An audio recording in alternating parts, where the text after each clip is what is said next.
Good evening, everybody, and welcome. This is our second time doing this candidate forum. The last time we did it was in the middle of the pandemic, so I really am excited about having so many from the public here in person.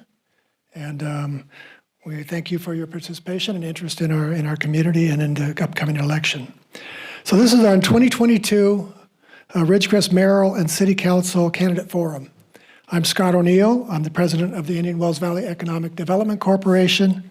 And this is the first of two candidate forums we're going to have this week. Tonight is as I said, the mayoral and the city council forum, and tomorrow night we'll have the school board forum. So I'd like to thank the Ridgecrest Chamber of Commerce, the Ridgecrest Area Realtor Association of Associated Realtors, and the Indian Wells Valley Economic Development Corporation have sponsored this particular forum. But I'd also like to thank the City of Ridgecrest for letting us use this venue tonight for the forum. And but before we begin formally, I would like to have everybody stand, take off your hats if you have a hat on, and let's say the Pledge of Allegiance. I pledge allegiance to the flag of the United States of America and to the republic for which it stands, one nation, under God, indivisible, with liberty and justice for all.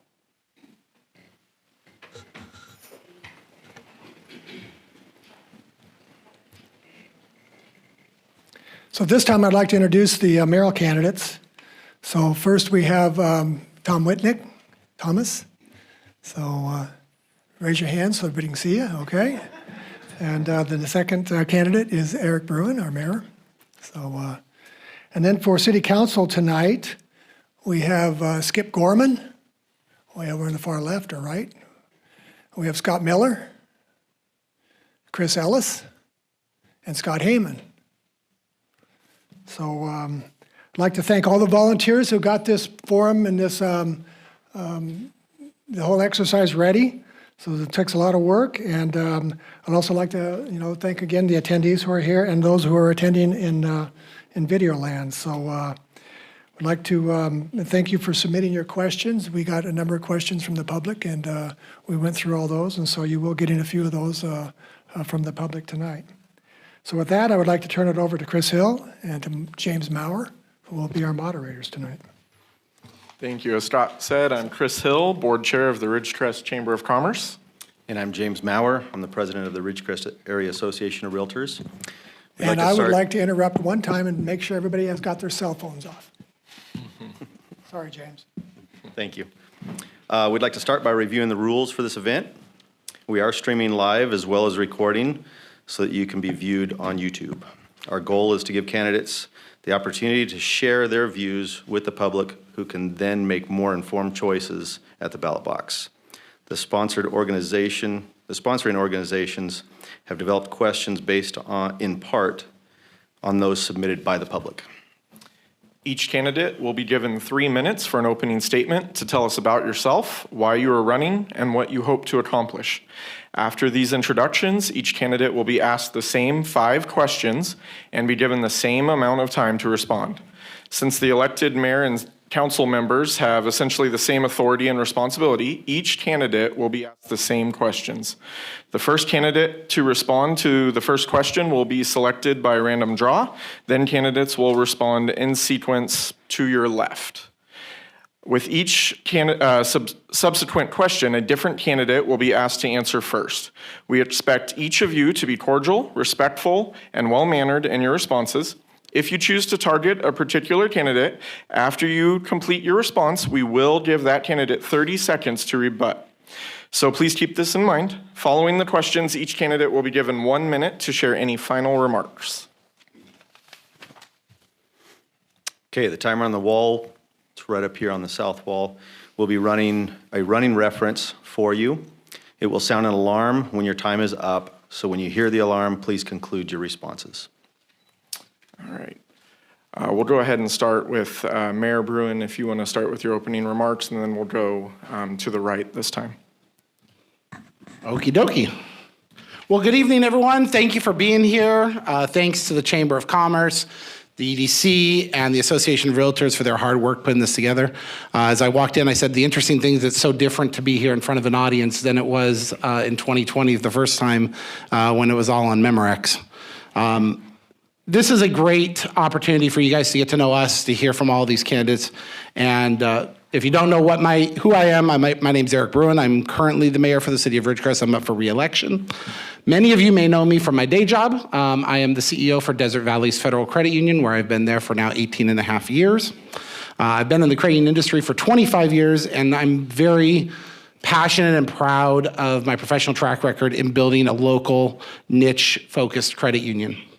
I've called Ridgecrest my home since I was recruited up here in March of 2004.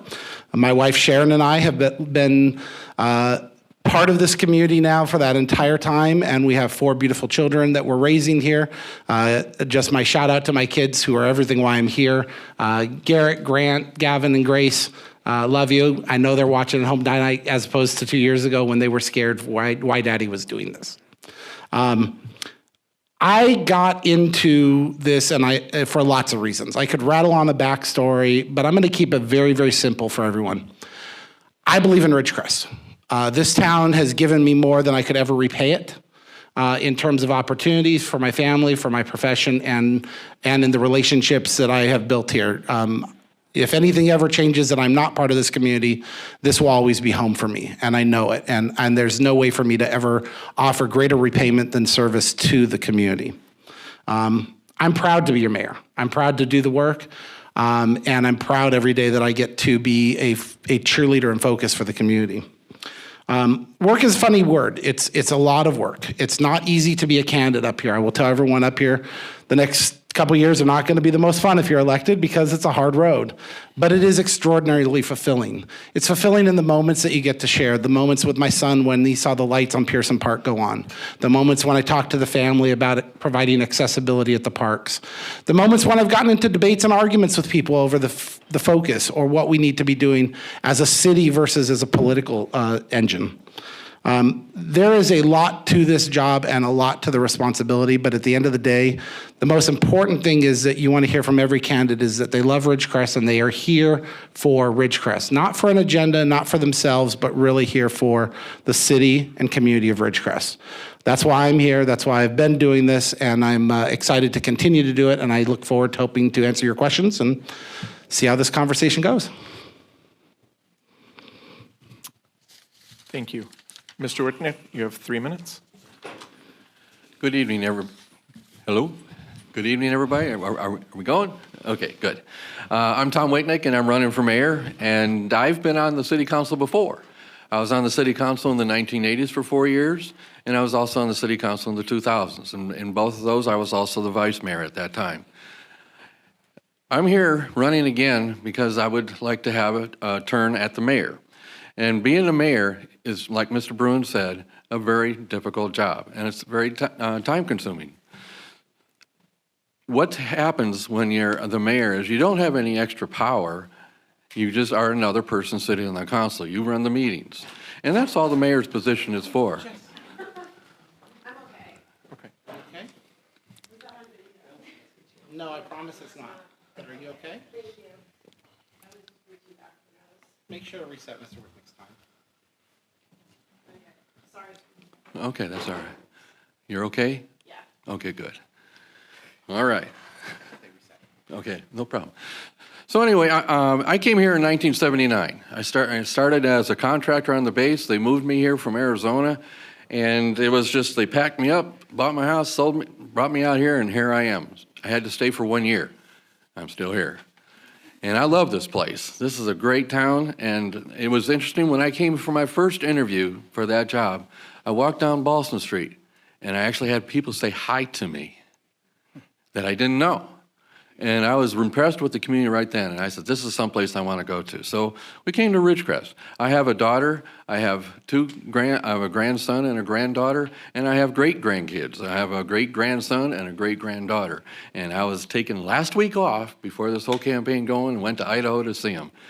Yeah, they live in Idaho. That doesn't make me happy, but that is what they chose to do. Anyway, During that time that I first got here in Ridgecrest, I had an individual that lived across the street that got me involved in politics, city hall politics. And that's why I got involved to begin with. I'm a retired program manager from the base. I wound up being a contractor for a number of years. I wound up being a program manager for Raytheon Support Services, and then went civil service. Wound up being a contract manager and a program manager on the base. I retired in 2005, and I did have certification in both contract management and program management, of which I monitored and as well as awarded contracts in multi-million-dollar categories. That was a very broad learning experience for me. And that what brought me to the experience of coming and working at City Hall, bringing that experience forward. I'm also president of a nonprofit organization, the Ridgecrest Gun Range Association. So I bring in nonprofit experience with me. I'm a veteran from the U.S. Army. I was in from 1969 to 72. I was enlisted, and I enlisted because I wanted to. We had the draft back then, but I decided to enlist anyway.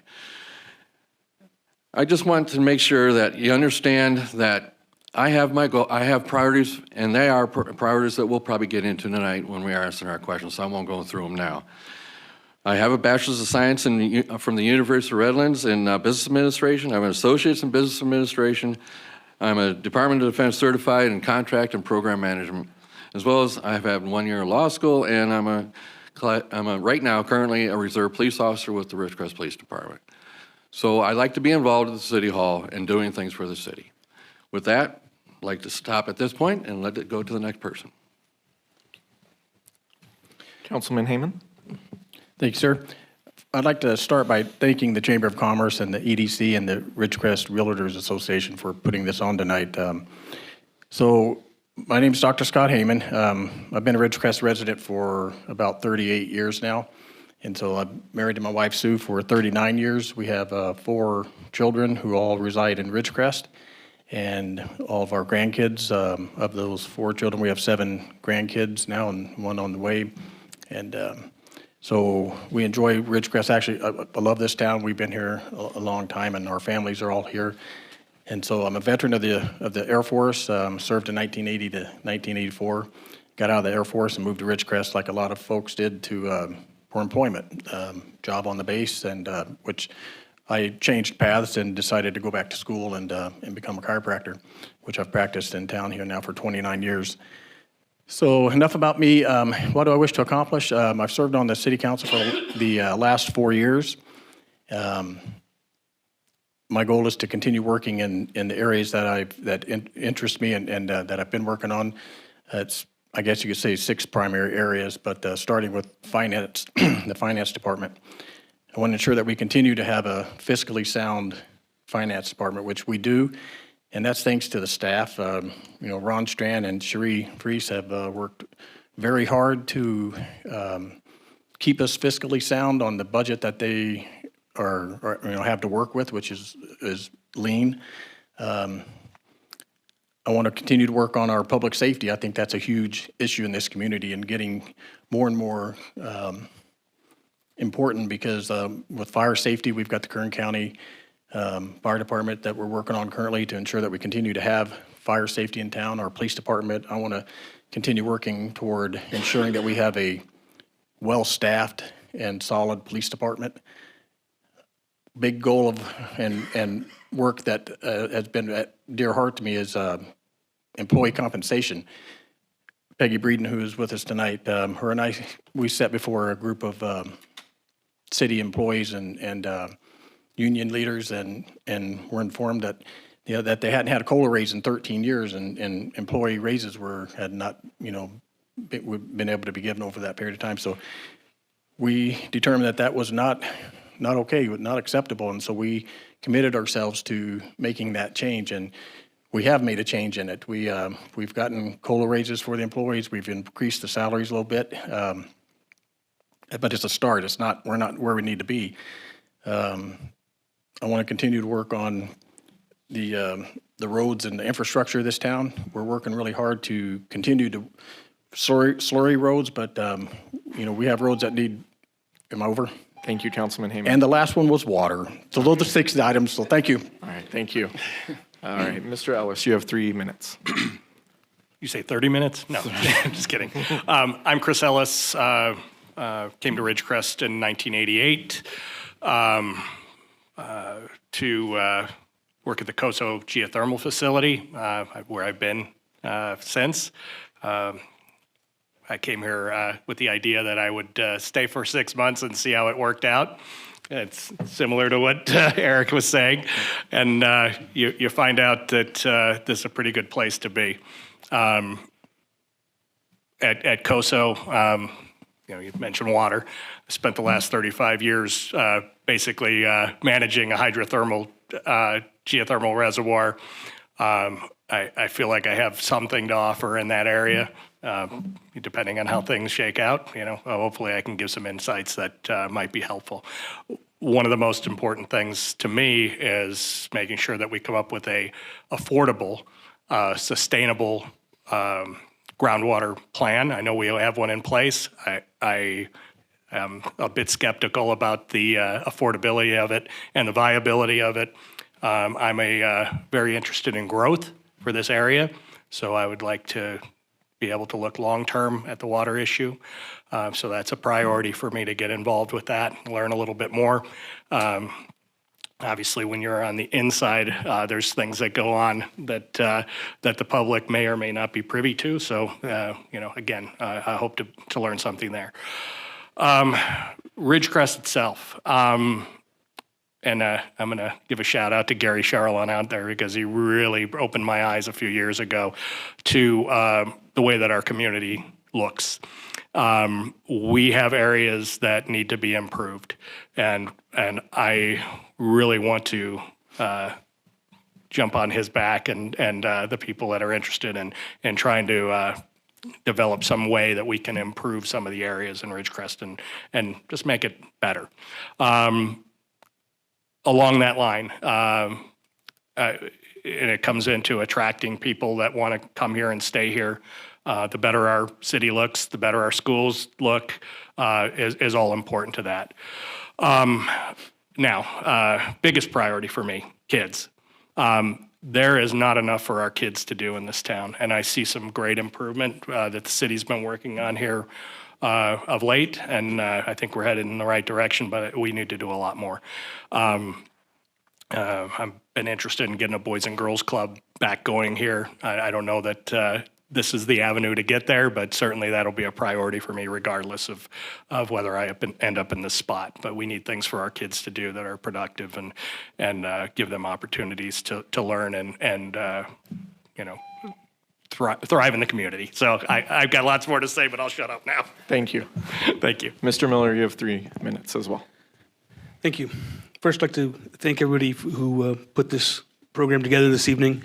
My name is Scott Miller. I live here in Ridgecrest. This campaign is about the future, not about the past. A lot of people know who I am. A lot of people don't know anything about me. So I'm going to tell you a little bit about myself. I've lived in Ridgecrest about 8 years, married my wife Tracy for about 30 years. Tracy's a teacher over here in Ridgecrest. We have 2 kids, Jared and Emily. Jared is a concierge up in Mammoth and a whitewater river raft guide, and Emily's a student over at Saracoso. My father is a master electrician and a Navy vet. My mother's a drug and alcohol counselor. My grandmother's the first policewoman in Redondo Beach.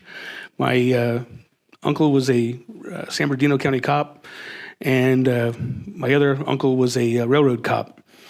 And my other grandparents were farmers and grocery store workers. What about me? I've been in retail sales as a store manager, area manager for wireless companies for about 28 years. In 2010, I bought a storefront, an ice cream and shave ice store in Ventura County with the help of a good friend of mine. I learned that going mobile was much more profitable than being stuck in a store. In 2020, like a lot of other people, I had to make some decisions and morph what I do.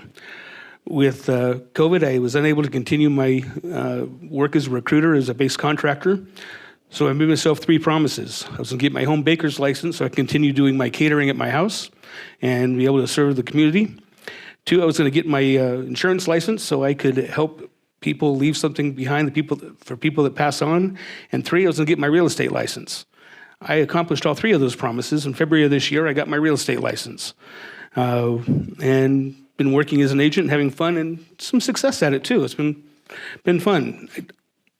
I definitely have opinions. One of my friends told me recently that, Scott, you're the most opinionated person I know. I definitely have opinions. Then he said, what's great is your opinion can change with a conversation. And I'm not afraid to be wrong. If I'm wrong, I'll admit it. I'm wrong in public or out loud.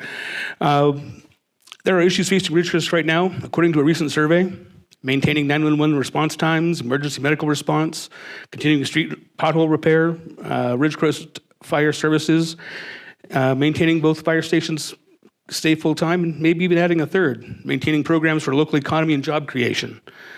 Water was not on the list. That tells me enough that people don't understand what's going on with water. There's a lot of things happening in Ridgecrest. I tend to think outside of the box. I'm not a politician.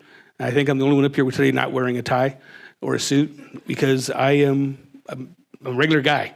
I'm the guy who's going to strike up a conversation with you at Beansters about what's happening in town, and willing to listen. And when I serve you kettle corn, we may start talking then too. I'm Scott.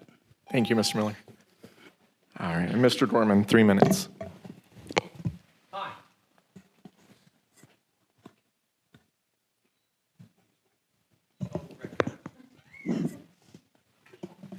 Now it's lit. Okay, sorry. Hi, I'm Skip Gorman. A longtime resident of Ridgecrest, an Army veteran, a retired electronics engineer, and owner-operator of a metal fabrication shop over by where the drive-in movie used to be. I create metal art, which you can see all over town, and also write weekly blogs, which you can hear and read if you know where to look. Long ago, Lois Barris and I had a Saturday morning local radio talk show on KZIQ AM, where we enjoyed taking phone calls and chatting about Ridgecrest. I'd like to do that again. That would be fun. I feel qualified to be a city councilman because I happen to be an effective, though somewhat compulsive, communicator, and also by virtue of my extensive experience as a systems production engineer on base and my avid ongoing interest in city affairs from way back there in the peanut gallery where Jim and Mary Netzer are sitting. I often wrote about the confusion, drama, and adventure that sometimes happens up here, and even created the literary characters Virgil and Hector to help comment upon the scene without disturbing the setting. So this election, partly reacting to a sudden family death and partly from realizing that it's high time I put my money where my keyboard is and entered the arena to help shoulder the load of municipal housekeeping. I have no particular beef with the current council and have a respectful regard for each member and all the administrative staff that I'm happy to know. We are currently blessed with a high-quality group of people in this building who take their jobs seriously and do deliver the goods under pressure. Indeed, here, as in most places, people are everything. They rank right up there with reliable civic funding. Now, please listen. The city could be in a far less desperate situation if you all voted for Measure P. I understand and appreciate the reasons for this tax increase and also the reasons why it irks you. But I urge you all to please transcend and help make this happen. Now, I wrote this previously and I'll repeat it here.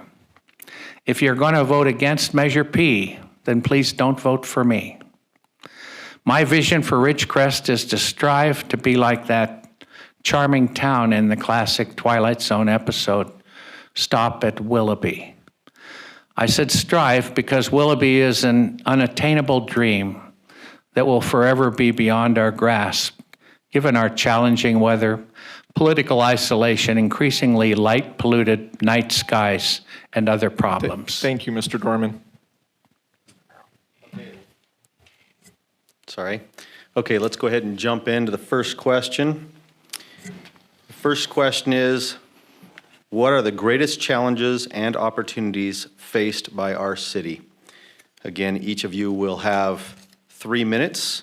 We're going to start with Mr. Ellis, and then we'll go to your left after your comments. So, greatest challenges, obviously I started on this, is figuring out what we're going to do with water long term. We're not in a situation where we've got a growth plan that I think is going to work out for us. Other challenges, as Skip mentioned, Measure P addresses. I think that we are short on police staff. Unfortunately, they do a great job, wonderfully run organization, but we need to figure out how to do something better with that. Now, I'm also concerned that Measure V should be looked at a little bit more. There's a lot of overlap between Measure V and Measure P, but those funds could potentially be used for, as you said, the fire brigade, and as I've heard Mayor Bruin talk about, the pool, which is a huge deal for this community, and we need to figure out how to get a pool and other resources in here so that, again, our kids have something to do productive. So those are all challenges that we need to overcome. Opportunities. There are plenty of opportunities here, but they all stem from us creating a better quality of life. And so I view that as an opportunity, and the opportunity I see is how do we bring more people in? And I love what I'm seeing out here in the audience today.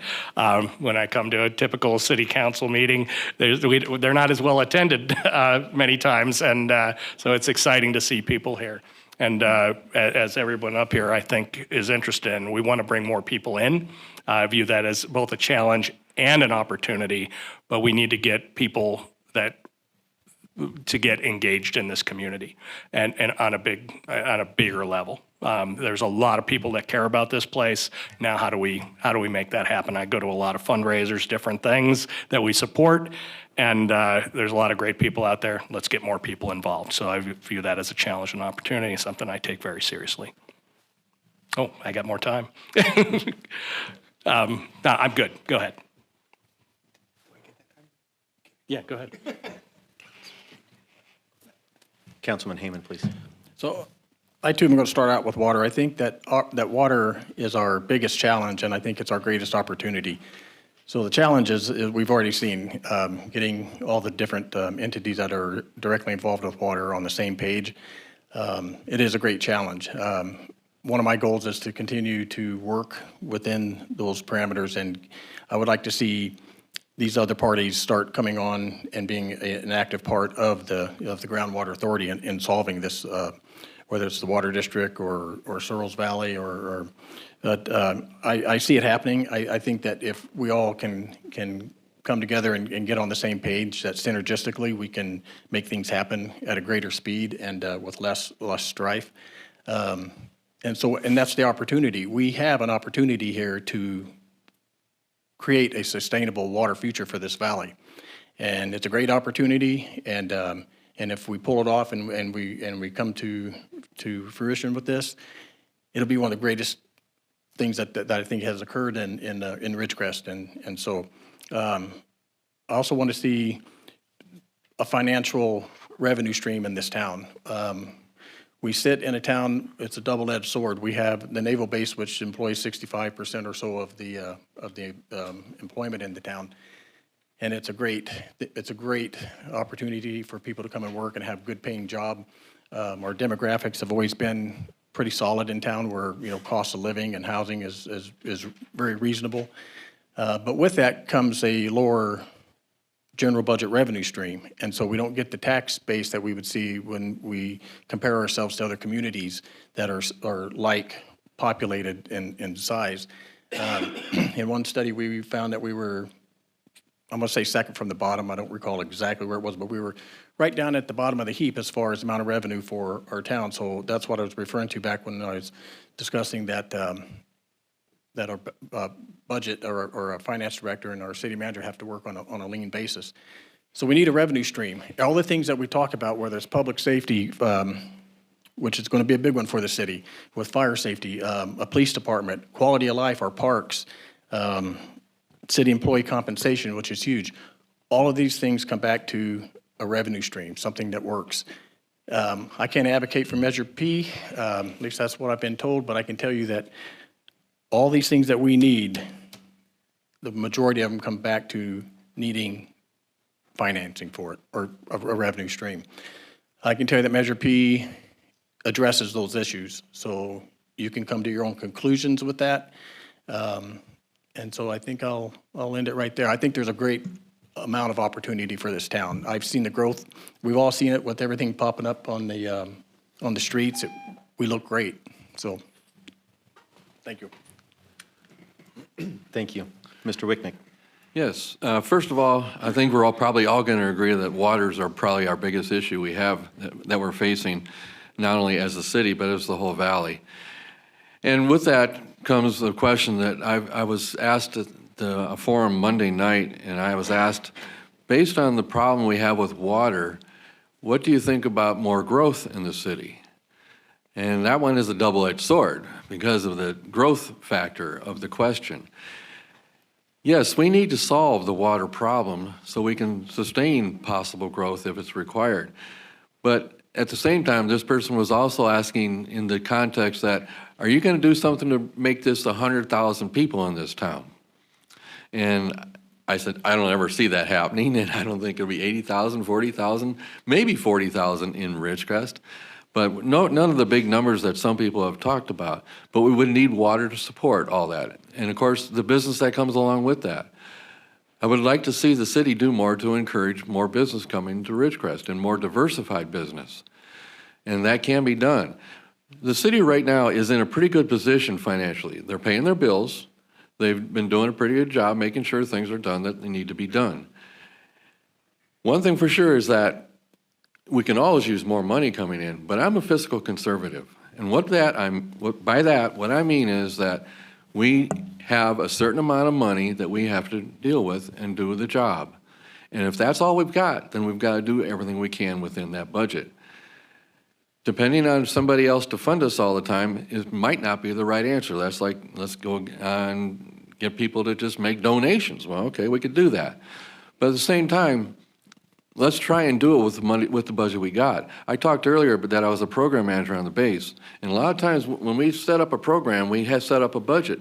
And it was just line down the line, this is what it's going to cost to do each step of this project that we're going to do. And at some point, that project list would go to zero because there's no money left over. Well, the city should do that too. If we really want to support the police department and put in the 4 positions, then just do it. Fund those 4 positions at top and work your way through the budget, and where the money runs out, that's where the budget runs out. You can do that without having to raise taxes. Now, will something get caught at the bottom? Yes. But that's just fiscal conservatism. I believe that we should continue to do the effort that we're doing to repair the streets. If we can do more, that would be good. I know that there's been a lot of effort from the part of the Public Works Department finding new ways to do work on the streets, which I commend the Public Works Department for doing that. And finally, as far as increasing business, we should become a seat for the Eastern Sierra. We should be able to encourage people to come here to shop. And we'll be talking about that more later. Thank you. Mayor Bruin, please. Well, thank you.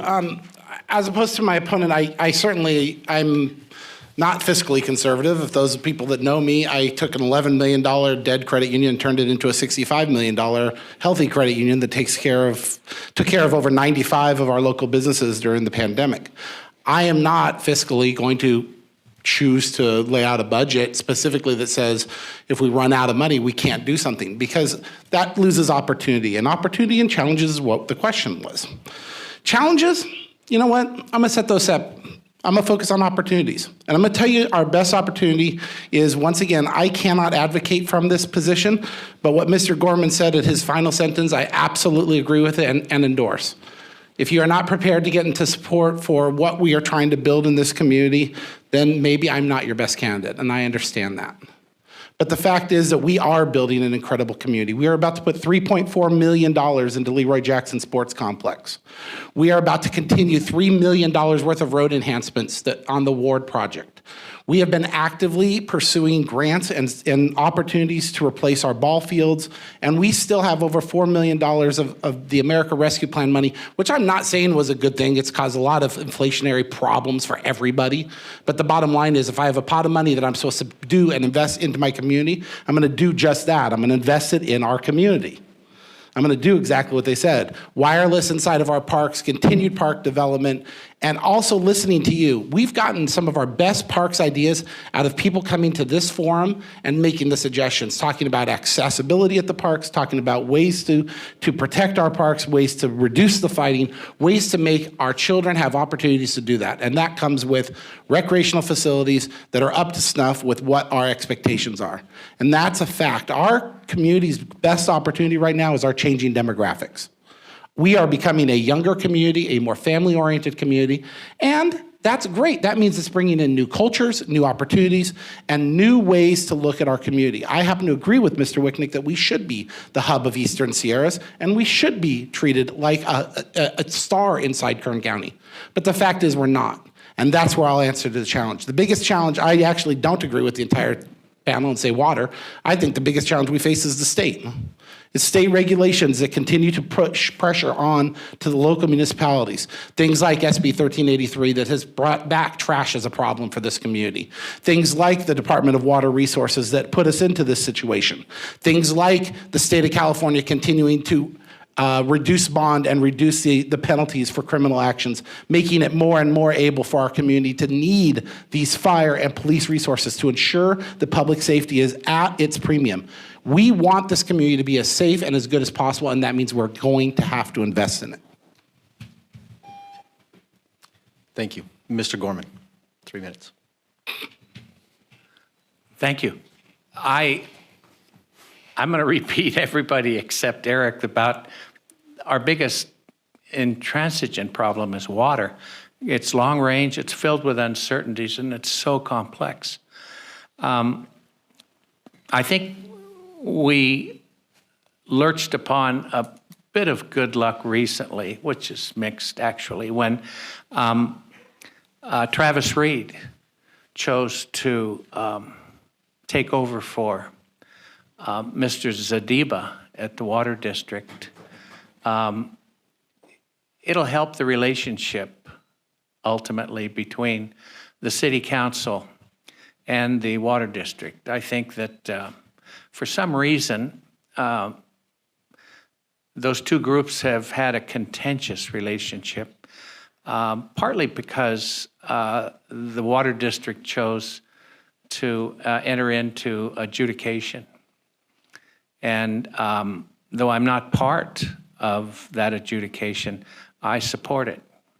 It brings more parties into the discussion, and it'll ultimately, in my way of thinking, be good for all of us. I felt bad a while back for Stan Ratora, who represented the Water District on the Groundwater Authority Board, but was skipped over in the rotating chairmanship of that board because of this contention. Perhaps once I'm on board the council, I can lobby to turn that around. It should be. It wasn't right. Challenges? I guess we could come up with quite a list. I would shake my fist at the weather, but not too strenuously.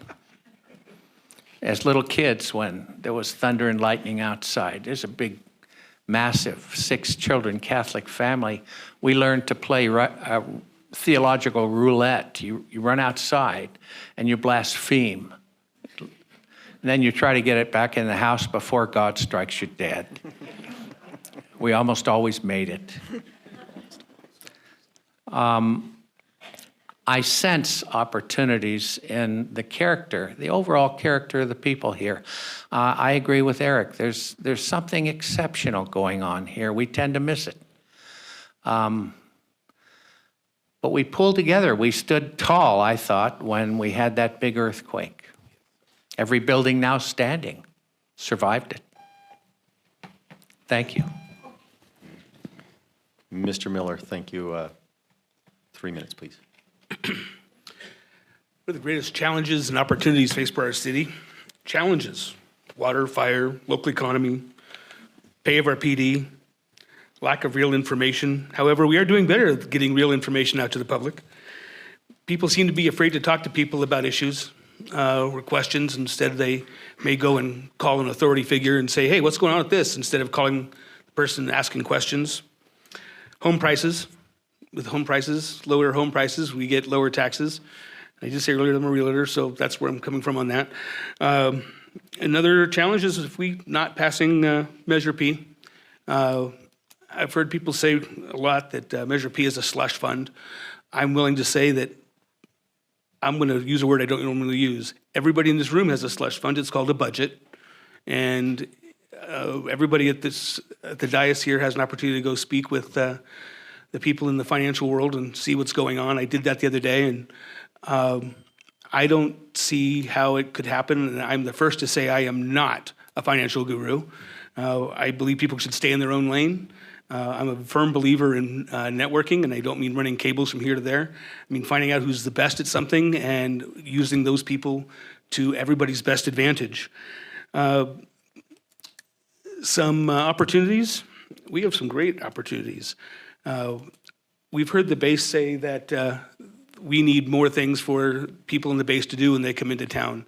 They come into town, they're on a 2-year contract, and they leave. Well, if we had some more events here, using Balsam as a city center and having a weekly or bi-weekly event over there between car shows, farmers markets, things like that. We have an amazing event center, otherwise known as the fairgrounds, that just got brand new blacktop over there, and we could use that area to bring in more activities. We talk a lot about having activities for kids. Talking to the people who are experts, and the experts are in our community, staying in our own lanes, finding out who knows what, and talking to them. Hey, what's your ideas? What are you thinking about? And having those people communicate so we can all get together and make, I'm not going to say make Ridgecrest great again, but it's, we need to make, Ridgecrest as best as it can be. Our town is an amazing town. We are very isolated from the rest of Kern County, which has its, what are we, 100 miles from everything? Or I think they say in Inyo Kern they're 120 miles, 100 miles from everything. So are we. We're 100 miles from everything. We can bring everything here to Ridgecrest. It just takes communication. Thank you. Thank you. Next question, somewhat deja vu. Do you support Measure P? If so, what are your priorities for spending? If not, how would you secure funding for services? You will each have 3 minutes, and we will start with Mr. Miller again, and then to your left. Yes, I support Measure P.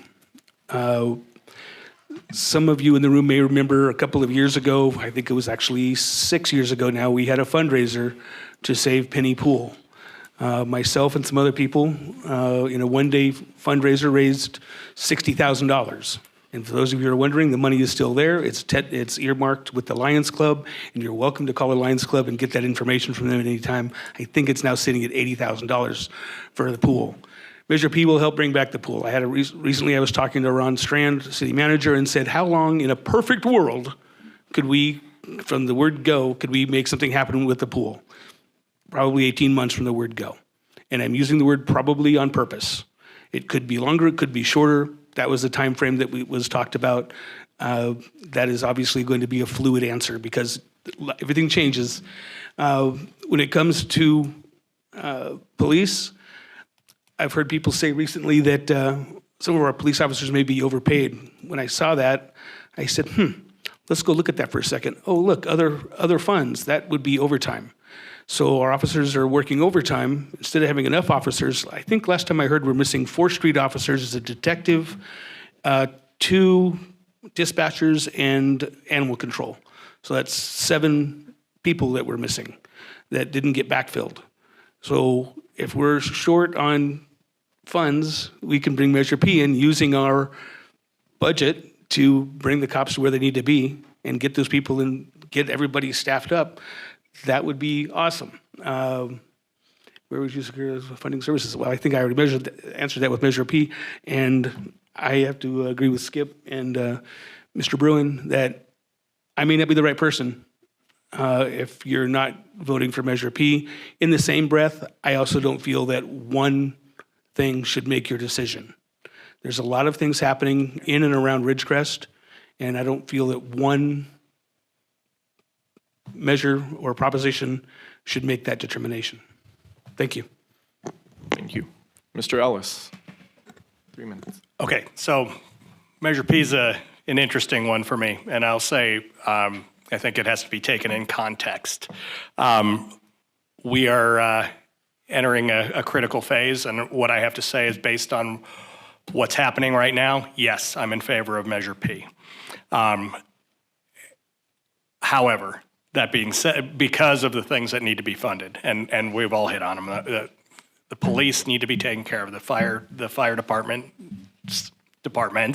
need to be taken care of, and we need to get a pool in this town. Those are the three priorities. As long as everybody can get aligned with those things, and we can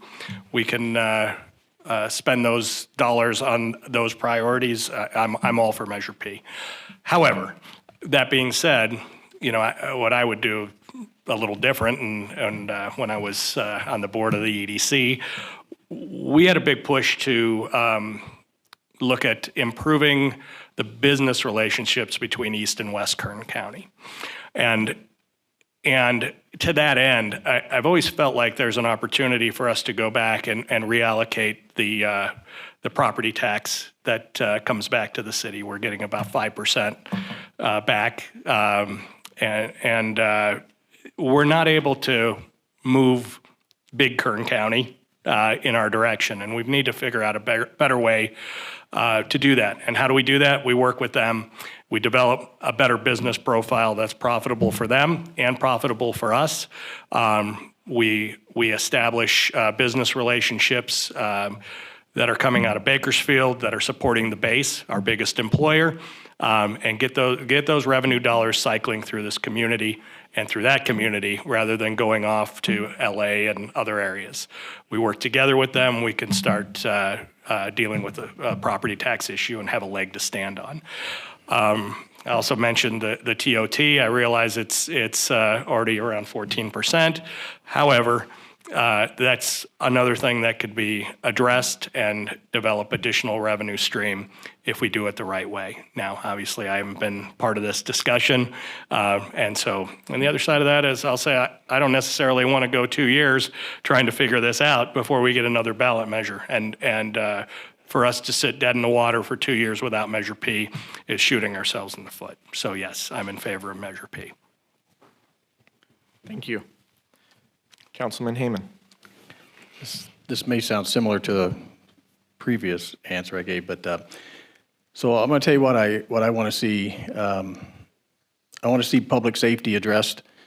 We're going to have a serious financial burden coming our way with the Kern County and the fire safety cost increases that we're going to see. We can't afford to shut down stations. We looked at that, in a job situation where they deal in not just minutes but seconds, and it determines fire structure damage or people's lives and injury. We need to maintain a solid fire service in this community. I want to see our police back up and fully staffed. We continue to be understaffed. Those of you that's lived here for a long period of time, I have no problem stating that I see a much higher rate of theft and crime and vagrancy that we see in town. I've had to do a lot more work around my business and cleaning things up and taking on a proactive approach to trying to take care of it myself, because I know that our police department is out handling much more important calls. And so I want to see funding for that police department.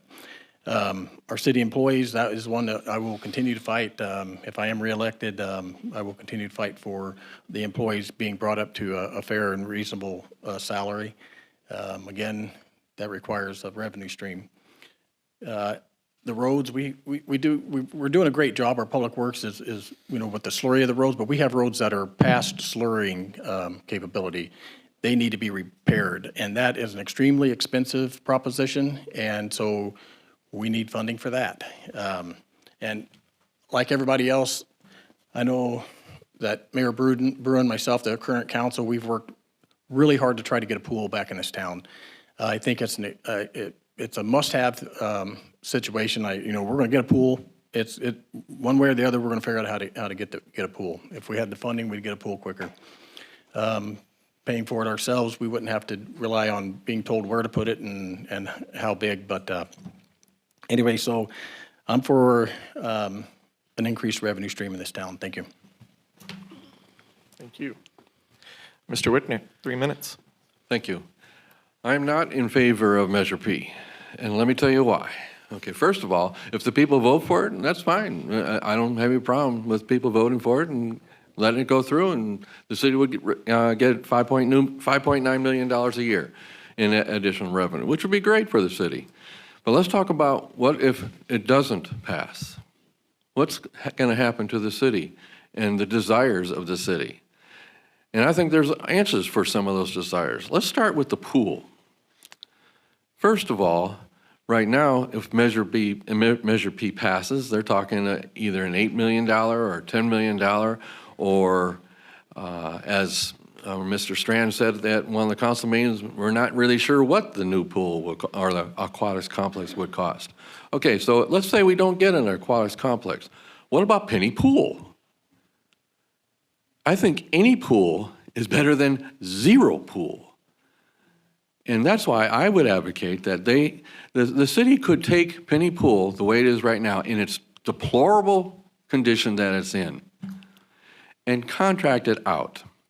Let somebody come in and actually take over the pool for the city. There are 3 possible ways for that to happen. And of the 3 possible ways, there might be a way that the city doesn't have to pay anything, but the city could also offer a financial incentive. Again, a pool. This community deserves a pool. Now, it was mentioned that there's still funding left over from the earthquake that we have. There's funding left over. Why hasn't the council looked into the possibility of contracting out the pool again, like I said before, because there's 3 different ways to do it. Privatize it completely, maybe give it away to a nonprofit organization, or actually have the city repair it. Now, one reason the city has said they can't repair it is because we had offers of volunteer labor to repair it.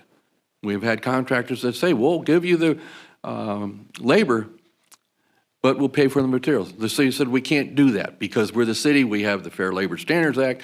If you contract it out to private industry, then they have their own rules, and they don't have that catch-22 that they can't take donations. The $90,000 that has been raised already, it's sitting in a bank account that could be used to repair Penny Pool. Yeah, if it means rip it out and put a new one in, let's not quibble about what the word repair means, or replace or restructure.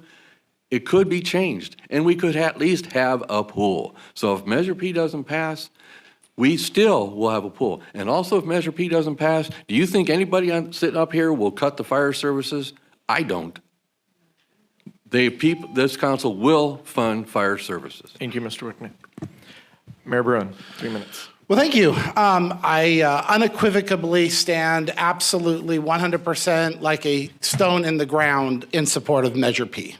I have worked for 2 years to get Measure P to where we're at today, and I will tell you that I have been an advocate for it from day one. I have no problem saying that. And I've been an advocate for it because I have 4 small children at home, and I saw one of them get trained in a pool. I want my other 3 in our community pool back at Penny Pool, and I sincerely would counter that. I believe that my opponent doesn't quite have a sense of what those costs really are and what those would take in order to really rebuild Penny Pool. I would love to see the $90,000 put aside and restored the history of Penny Pool, but that entire facility is gone.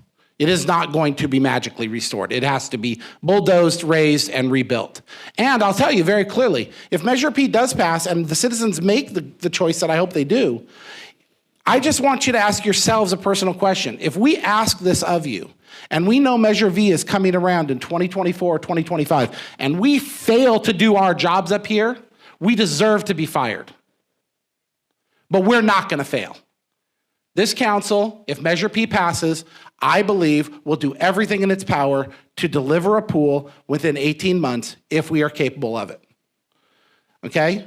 I can't make that promise to you citizens by law because it is a general fund tax. It can be used for any purpose. What I can do is tell you that I would feel like I deserve to be fired if I don't deliver in 18 months. That I can say. I can put my neck on the line. And in fact, I've done that so much to the point that I've had an FPPC claim on me, that I'm advocating too much, that I'm doing too much, that our city is doing too much.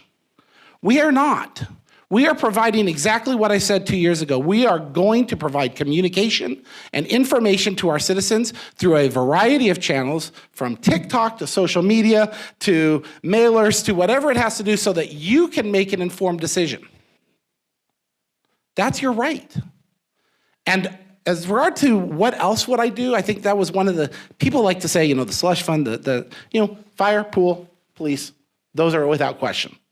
But then from there, what we do? We start talking about accessibility. We start talking about our parks. We start talking about the idea that we've had a porta potty at Pearson Park for nearly 20 years. We start talking about the idea that our fields continue to have maintenance problems, and we live in an area which should be in artificial turf at a minimum, okay, and not continue to use water, and has a way to be sustained.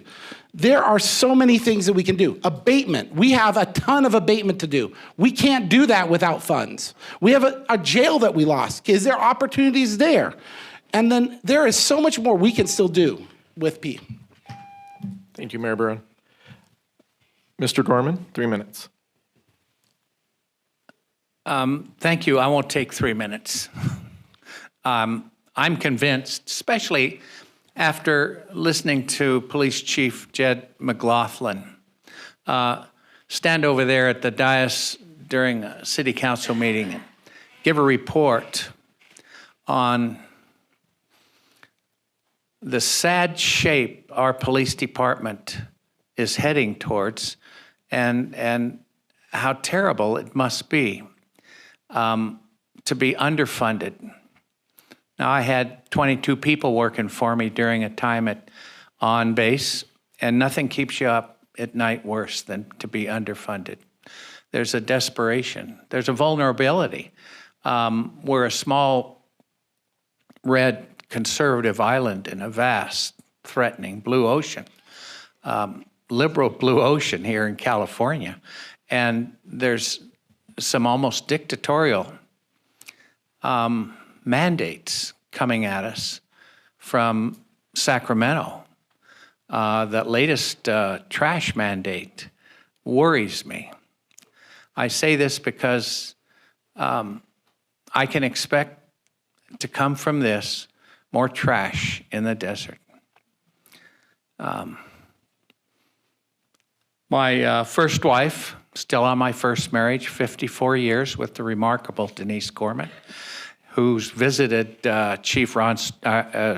Manager Ron Strand, who sits right here most of the time. Well, she's visited him enough about this pool that she was, I think, in a previous life, a dolphin. She needs to get into the water, and I'm always delighted to join her. We need a pool for more reasons than just little kids, and to close the loop on the basics of a desert culture. And I don't doubt for a moment that this city council, given the passage of Measure P, won't fully stride forward and make a pool and other things happen. I'll stop right there. Thank you, Mr. Gorman. All right, next question. What do you believe the city should do to impact quality of life and economic development in the area? Each of you will have 3 minutes once again. Economic development. And we're going to start with Mr. Wicknick.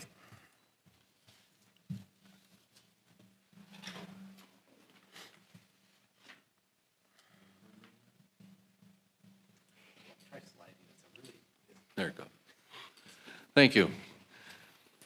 First of all, back to part of your question is going to be part of supporting Measure P. And at the same time, we're talking about trying to increase business in town and making Ridgecrest a hub of the Eastern Sierra. Well, Measure P will hurt that.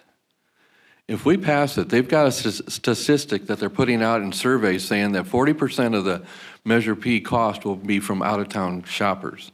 Well, being a businessman in Ridgecrest, owning Guns for Us and the Ridgecrest Gun Range and KZGN TV, and knowing quite a few businesses in town, people come here to shop for a reason, and most of the reason is to actually save money.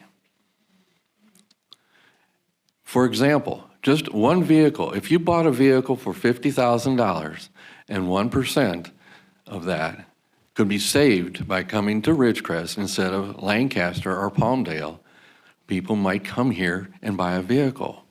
But if we raise our sales tax rate, which this Measure P does, to a level that matches the highest in Kern County and in many other cities throughout the state, there's a couple that are above that, 9.25 total.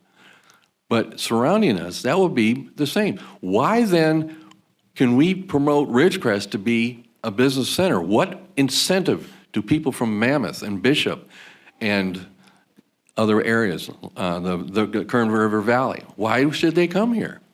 If there's a financial incentive, there's more of an incentive to do it. Yes, the people that live up the Eastern Sierra, we have more shopping available here, so that is a reason for them to come here.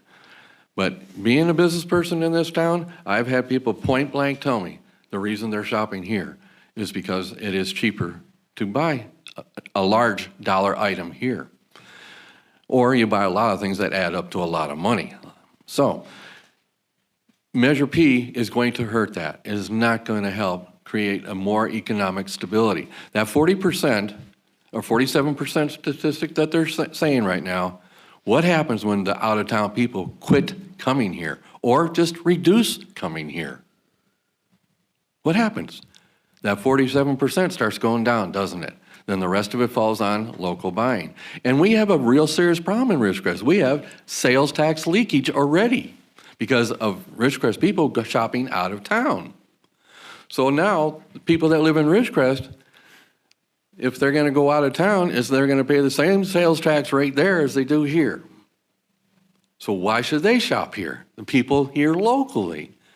Because right now, they can save sales tax cost. That will go away with Measure P. Thank you. Mayor Bruin, 3 minutes. Okay, well, I'm going to quickly address quality of life. I've already talked about parks. I've talked about community events. Housing is something we have to get on top of. We have to continue to look for ways to develop housing, whether it be in the example of the Mojave View departments where we're developing low-income housing, but also single-family resident housing. Housing is going to be something that we're going to be dealing with 4 or 5 years from now in a more epic way, and we have to get ahead of it now. That's our biggest quality of life need that I think we have to start looking at towards the future. But I'm going to go ahead and jump on the hub-centric development that Mr. Wicknick mentioned. People do come here to shop. That's fantastic, and that's one of the biggest reasons why Measure P is so great. 53 to 47 is the number that Mr. Wicknick was speaking of, and that's 53% of the revenue that would be generated by Measure P will come from city residents. Now, I want to be clear about my words. I said city residents, and I said that because I understand there are many, many county residents who come in here and shop, and I appreciate that they are part of our community. I'm not saying they're not, but they are not paying property taxes to the city of Ridgecrest. That's a fact. The city of Ridgecrest roads, parks, and facilities that everyone uses from this area are not being funded by county residents. That's a fact. And so if I state that 47% of our of this revenue from this measure is going to be generated by non-city residents, I am absolutely unequivocally stating that I am looking at county residents as part of that. And that's because I, as a mayor, as a person representing the city of Ridgecrest, I have to protect the interests of the citizens of the city of Ridgecrest. And that means finding the best revenue solutions for us. There is a simple fact here. I ask everyone in this room to consider if you've ever went Christmas shopping for a child. I happen to do it. I happen to do it year round. And so if I happen to be at Walmart and I find that Buzz Lightyear is sitting on clearance and it says 53%, the other 47, we're gonna cut the price off. I'm buying that immediately because I just got my Buzz Lightyear Christmas toy for Gavin sitting in the closet at 53% of my cost. That's what Measure P is for citizens of the city of Ridgecrest. It is a discount. It is a sales tax revenue that allows us to build the revenue engine this city has desperately needed.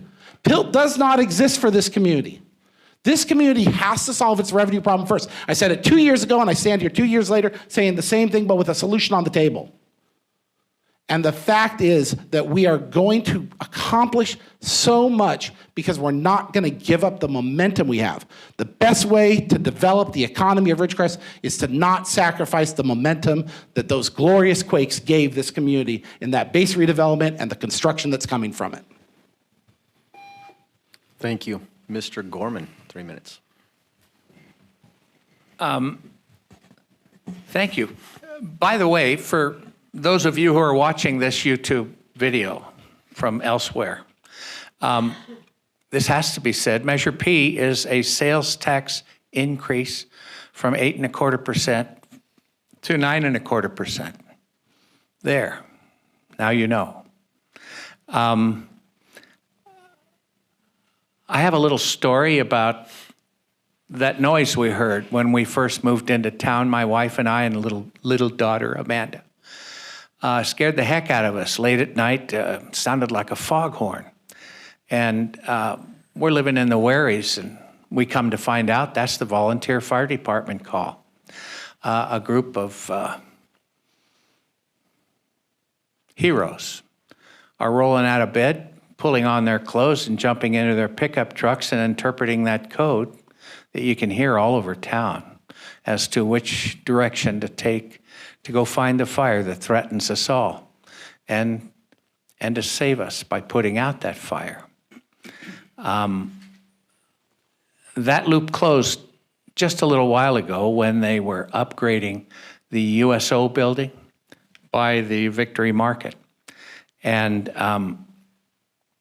they tossed that horn off the roof and it laid in the dirt for some time before I think Tex Hoppus had the sense to call me over and help me load it in the truck and take it to the shop and see if I can't restore it.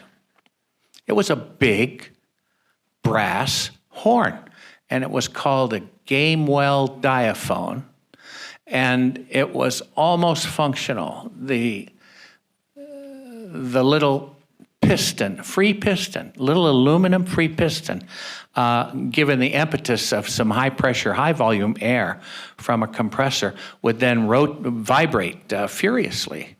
And that horn, I get goosebumps just trying to remember it, would sound off and give us the warm reassurance in the dead of the night that this community knows how to come together when we need to and solve problems. It's just a snapshot of the exceptional nature that we have here. Now, why did I tell that story? Well, I'd like to find a new piston. I talked to the company, they could make it. Won't even cost all that much money. I'd like to resurrect, poor Texas, hearing this for the first time. I'd like to resurrect that horn. I'd like to put it on the roof of the USO building. I'd like it to sound off once a month, maybe I'll tell you the time later. Sorry, time's up. Mr. Miller, please. When that horn's working, I really want to hear that on the parade of flags. Or actually, it's going to be on the USO. Anyway, what do I believe the city could do to impact quality of life and economic development in the city? A lot of what we're already doing. Keep asking questions on what to do. As Mayor Bruin mentioned, they're doing the TikTok videos and they're asking questions. They're having meetings. They're going over, not meetings, excuse me, they're having outdoor activities over at the farmer's market, over here by the splash pad, talking to the community, finding out what we want to do. I don't know if this is where I need to say this or not. Passing Measure P is really important with that, with our economic development. Reason for that is, as I don't know if people up in the dais are aware of this, but there's approximately 1.4 million people a year, actually before the flash floods, that visit Death Valley. 1.4 million people a year. That those people are maybe cruising right through Ridgecrest on their way through, right through Ridgecrest. And yes, they're going to stop and buy gasoline, or going to buy shoes, get a haircut, maybe even buy a car. And as Skip mentioned a moment ago, it does take their tax rate to 9.25. It's 8.25 taking to 9.25, which, by the way, is the max. We cannot go any higher than 9.25. And I'm no economic guru, but I'd be willing to bet if Kern County / Bakersfield said, ooh, there's an extra 1% sitting in Ridgecrest. I know what I would do. I would go grab that 1% and take it down there, and guess what? When that happens, we see nothing. And then that goes back to our fire department. That goes back, that takes it away from our fire department, takes it away from our police department. I think that everybody up here should probably go visit with our financial people here in Ridgecrest so that they have a better idea of what's actually happening and having a clear understanding. Another thing I think we could do for the quality of life I can never pronounce this word, but a business ombudsman, if I said that word right, for new businesses coming to Ridgecrest. And what that person does is they go and they, if you will, handhold that new business coming to Ridgecrest and talk to the people they need to talk to here, whether it be the planning commission, whether it be the front desk, wherever they need to go, and figure out and help them get their business rolling in town. As a small business owner myself, it can be a very big challenge. And if you're going to go open a storefront, that's even a bigger challenge. So having that ombudsman in place would be awesome, and doing what we've already been doing and going to Las Vegas once a year and talking to businesses about coming to Ridgecrest would be awesome, and having somebody do that would be amazing. Thank you so much. Mr. Ellis. Okay, I'm going to segue right off the back end of this. How do we improve quality of life? We support business. I'm not on your chamber, but I've been on the Lone Pine Chamber board for I don't know how long, but it seems like I had hair at that point. It's all about generating revenue. So what I see happening here, we tend to regurgitate the same dollars through this community. We open some new storefronts, but all that does is pull dollars from one place to another. So I talked about this earlier. How do we improve quality of life? We work with that base, and we figure out what we need to support the people that are on that base, and it carries over to everyone else in this town. I mean, that's the big employer. They and their families represent 70% of the people in this town. I mean, where I'm at, I mean, I have 300 people between my employees and their family that I'm directly responsible for, and I really care about everyone's quality of life. But we can talk about pool, event centers, using the Kerr-McGee Center, doing things for kids, but again, supporting our schools. Developing additional resources in this town, additional tax base. Doesn't have anything to do with Measure P. Measure P on its own, lots of good things there, but we have to find additional revenue streams that we can sink back into this town.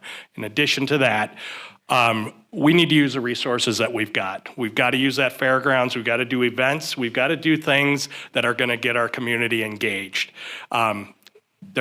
There's awesome things to do here, and there's great people here, and we've got to get them out, and we got to get them together, and we got to get everybody working together. So talk to Chip out at the fairgrounds. We want to use that venue. I'm going to bug this guy to support stuff. He's mentioned the Balsam Street stuff. That's, obviously the EDC's really involved in that in the chamber. I steal Rebecca from you because she was ours before she was yours. But anyway, more of those types of events. I mean, I keep hearing of other communities doing this movie in the park thing. I think we should be doing stuff like that. bring our street vendors in, bring our local businesses out, and setting up drinks and beer carts and wine walks, and they're all awesome. And we have great turnout and great response from the community. So why don't we do more of that stuff? Even if we're breaking even, we're bringing the people out, and we're getting people engaged. And we just need to get more buy-in. And so those are the types of things I'm talking about. Community events, bring businesses in. Thank you so much, Councilman Heyman. So I think the quality of life is composed of many of the things that we talked about tonight. Our parks, our sports clubs, roads, your total experience of the town as a whole, the businesses that you see. And so all of these things kind of come together to have a big impact on quality of life.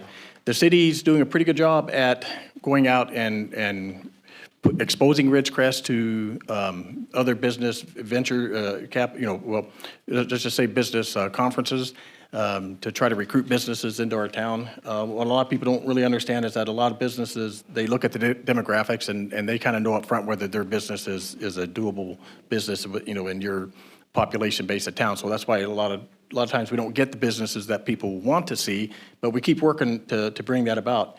I would like to see Ridgecrest pushed on the tourism side as a healthy outdoor activity environment town, like similar towns we see in, say, St. George, Utah, or I was in Durango, Colorado, or, we have a lot to offer, and we need to increase our parks and directly with activities, our ball fields for not just the youth, but the adults. Pickleball course, we're working on some of those things, but we need to expand on it because I think we need to encompass everybody so that if we do, attract more elder, senior, not patients, but if we do attract more senior-based population, retirees and that type of thing, we need to have activities for those folks to be doing, and along with our local population. An interesting point. We're improving our parks. We want to improve our parks, but I was talking with a constituent the other day that felt very uncomfortable at one of the parks in the evening. So because of a safety issue, but so in the back of my mind, I'm thinking, well, we can pour all the money into the parks we want, but if we don't have the public safety aspect covered with our police department, those parks aren't going to be that great. So it boils back to we need to increase that PD because like I said, this all comes together as a quality of life. It was touched on before. This Measure P is a tax. It is a direct revenue to the city of Ridgecrest. It's not going to Sacramento. It's not going to the federal government in Washington. We will see all that money back into the coffers of Ridgecrest to be addressing these very issues that we're talking about tonight. In the event that Kern County comes in there and puts a tax in before us, we get nothing. It was said before, and that is worth saying again. To have all these, when we look at the issue with the base employment, as a city, we have to provide infrastructure, roads, sewer, all these amenities that we need for those people. The same will occur with, well, I'll quit right there, but that's 3 minutes ago. Thank you. Next question. How do you feel about the decisions the Groundwater Authority is making for our community? Again, you will have 3 minutes to respond. And Mayor Bruin called it. He is starting the questions, or the answers on this one. Mayor Bruin. I knew I was going to get a water question tonight. I'm not going to lie to the audience or anybody out there listening. Water is not my strength. I've never said it was. One of the cool things about our council, and that's what I'm really going to talk about, is our council has became very good at understanding, know your lane. Know what your job is.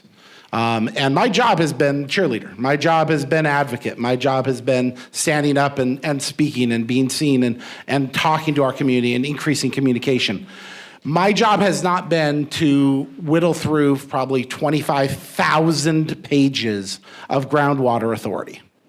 I freely state that's one of the reasons why I stand up here and will state that I actively support Doc Heyman, to be reelected, is because he has been our guy with the Kevlar vest taking the bullets. But let me try to be more specific about the Groundwater Authority. I think that, like anything else, we start with a plan. And like anything else, this plan was long overdue for this community. We kicked the can on water for a good 25 years. We, as a community, said we like our low water bill, we like our not intrusive, we want to do whatever we want with our water, and then we face the consequences when the state comes in and says, no, that's not going to fly anymore. And that's what they did. They said it statewide. I mean, let's be clear. Are we in a statewide drought probably for the fourth time in the last, decade? Sure we are.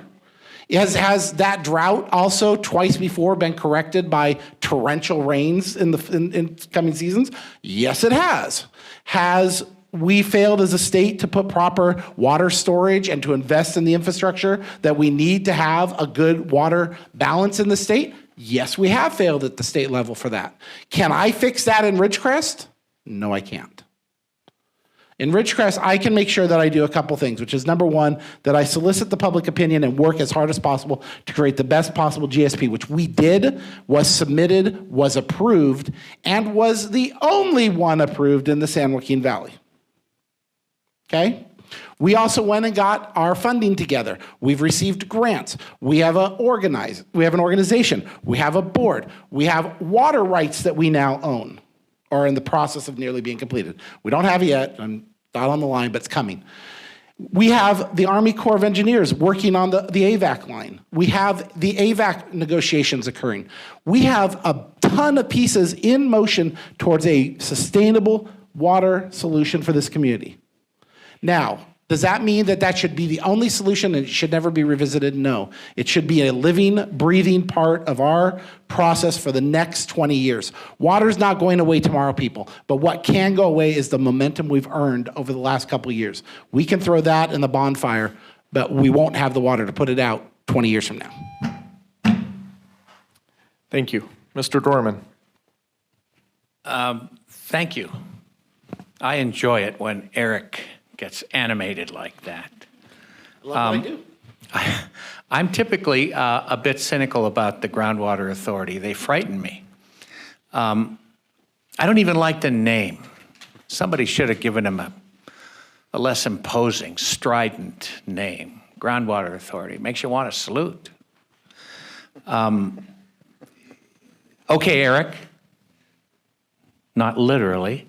Give me your elevator 30 seconds on what is the approved plan the Groundwater Authority has laid out for us, and what's it going to cost? There are a lot of unknowns here.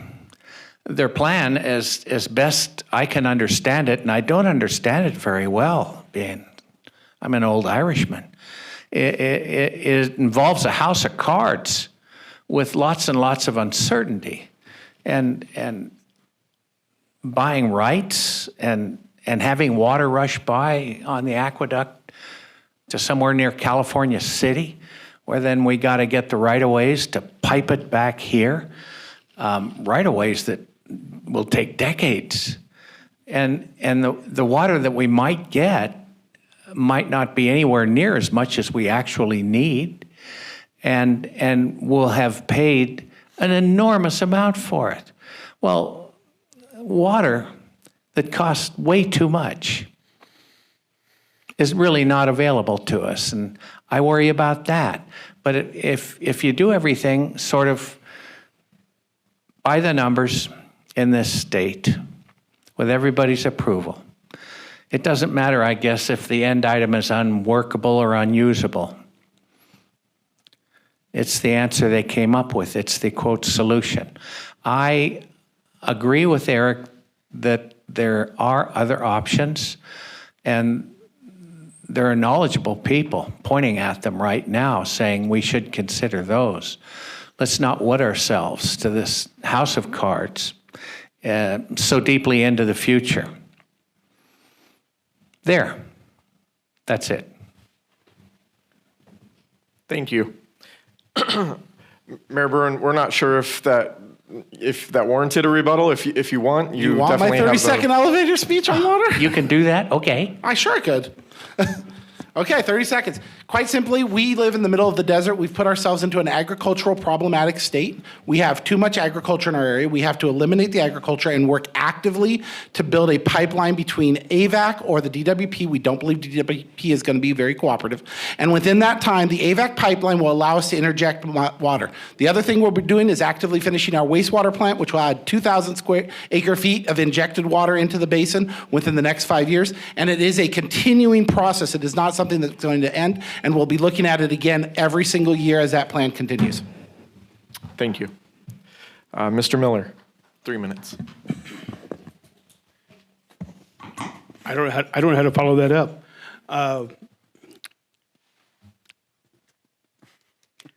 When it comes to the Groundwater Authority, it really depends on who you talk to, what time you talk to them, and who you're talking to. I am the first to say I am not a water expert, and I don't pretend to be a water expert. George Bertrand, as some of you guys may know him, once said that dirt and sand are cheap. It's getting there is what's expensive. And I think that's kind of where we're at with the groundwater. There are experts in groundwater, and I don't know this to be factual, what I'm about to say. I hope it's not. But I'm wondering if groundwater and other people just sat down and shared a coffee at a local coffee shop and talked, and not just doing it inside meetings. I was recently someplace and they said, hey, why don't you guys get together and have a beer someplace? Well, if they don't drink beer, have a coffee, have a water. But sometimes you just need to talk and figure things out, and not in a forum where everybody's watching you. And I'm not saying a backdoor meeting at all. I'm saying communication. Open those communication lines up and talk about it. Because I don't have the answers. As Mayor Bruin said a minute ago, we had inexpensive water here, and our long-term plan came to a head. And now we're paying a lot more for water. I think my water bill last month was $382. I think my bill itself was $18. So the rest was pumping. So it's expensive. And I have a dead front yard and a dead backyard. It goes back to what I said earlier is that is not my lane. Serving on city council, it will become part of my lane, but it depends on who I talk to and what time is the answers I'm getting. Mr. Heyman has been doing a very good job, and he's taken a lot of arrows. And kudos to you, Scott, for taking those arrows. Thank you. I think that's all I have to say on that. Thanks. Thank you. Mr. Ellis. Okay, I'm going to go right to the guts of this question. I think the Groundwater Authority has been less than transparent with this community. They went into their charter with one idea in mind. They've completely ignored input from the public from day one. This is not a testament to anyone who is sitting here that's currently on the Groundwater Authority. This started 100% with somebody that I voted for and supported, in my opinion. They came in with a crusade. I am not convinced that we're really in a critical overdraft situation. That's something we chose. Our leadership, not this leadership, chose to endeavor and chase after in the hopes that they would get additional funding because there was supposedly funding out there. But at the end of the day, if we think that importation is our sole solution, we have a huge problem. We have no opportunity for growth here, and we have no solution. Our job should be, whether we think that we can have an impact on the rest of the state or the region ourselves, we should do everything that we can in order to start where the problem lies. And the problem lies in LA and coastal communities taking water that is passing through here. And the only way that we're going to solve this long term is to work together with DWR and the other state agencies and get them to agree to that. Now, even a governor that I don't agree with ever has finally come around to stating that, hey, maybe we need to do coastal desalination. Hey, maybe we should leave a nuke plant online that is basically a desalination facility in disguise. We've shut down 2 huge nuke plants already, so we're going to keep that running. But at the end of the day, the users are on the coast, and that's all that water that's flowing out of inland communities upstream of us. We need to solve the problem at the coast, push that water back in this direction, stop thinking about trying to pump water uphill, which is going to be a operational cost that you have no idea what you're about to get into, independent of the construction costs, which again, the GA has not been transparent on how much this is going to cost. And I'd be glad to, not tonight, stand up here and build this whole system on a board, whiteboard for you, because that's what I do, and show you how much this thing is going to cost. And I'll tell you how much it's going to cost to run. I built a 10-mile pipeline to pump 700 feet uphill, and that we don't hardly use, by the way, to my facility, and it is $18 million to build, $2 million a year to run. So, Thank you. anyway, it's a lot more to do. Councilman Heyman. Thank you. So we would need probably 3 hours, not 3 minutes for this topic, but I'm going to try to talk fast. So, yes, I think the Groundwater Authority has made stellar decisions on the ground, on the groundwater issue in itself and what we do there. So there's a lot of opponents to the Groundwater Authority, but when you talk with them, you ask them what their plan is, there's not a valid plan. So, growth was mentioned. If we don't solve the growth issue, we're not going to have growth. Decisions have been made and continue to be made that are very difficult. And so when the replenishment fee was brought out, we were told, oh, that number is way too high. But as it panned out, and we're looking at water purchases right now, we found that fee was set just about right. Maybe even a little bit low, because when you factor in the cost of water as more and more groundwater basins come onto the scene, water is going to become even more and more hard to purchase, because there's going to become a lack of it, and it's going to become more expensive. So that replenishment fee was pretty spot on.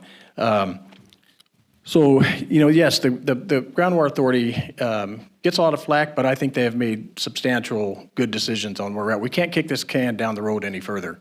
The state has forced us to come up with a plan. We've got a plan. They said opponents again to us said that, you're not going to get a GSP.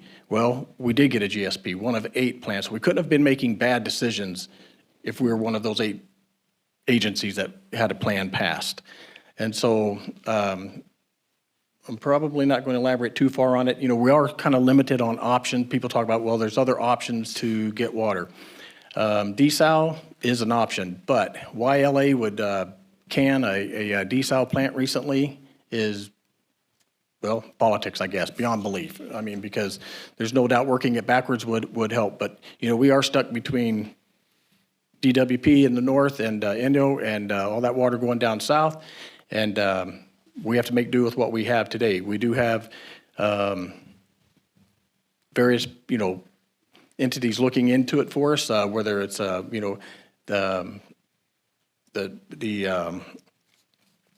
Army, the Army Corps of Engineers coming in and doing a survey of it, of the water issue in the valley too, bringing everybody into the same plan is, getting everybody on the same page is difficult, but I think that we can do it. But there's an area that we could work on, and that's public relations. But we are currently working on that, and so trying to educate the public on what it is that is going on.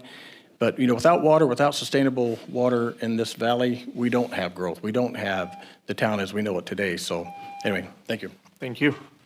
Mr. Whitnick, your 3 minutes. Thank you. First of all, do you think the replenishment fee is going to pay for what they have in the GSP? That's a rhetorical question. They're not collecting enough money for us to implement that GSP.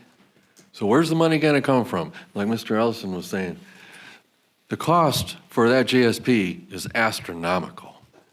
And where's the money going to come from? The state?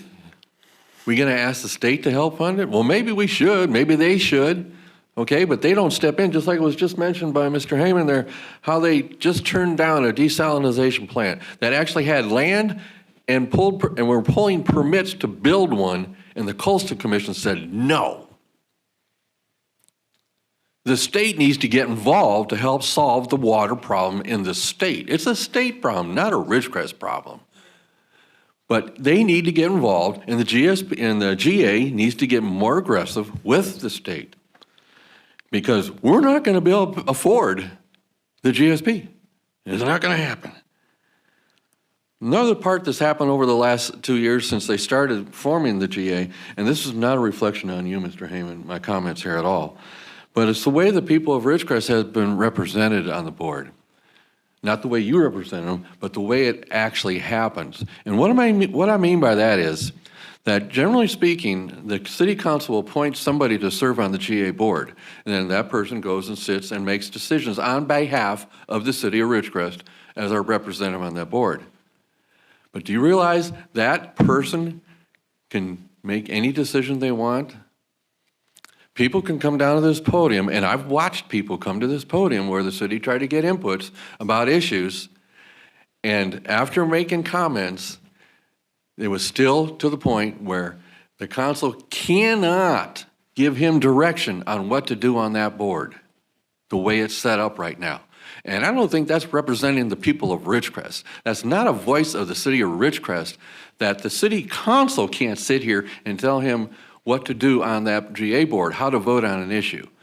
There is a medium way. I know the attorneys say, no, you got to give him the autonomy to make those decisions. There's a middle of the road position on that.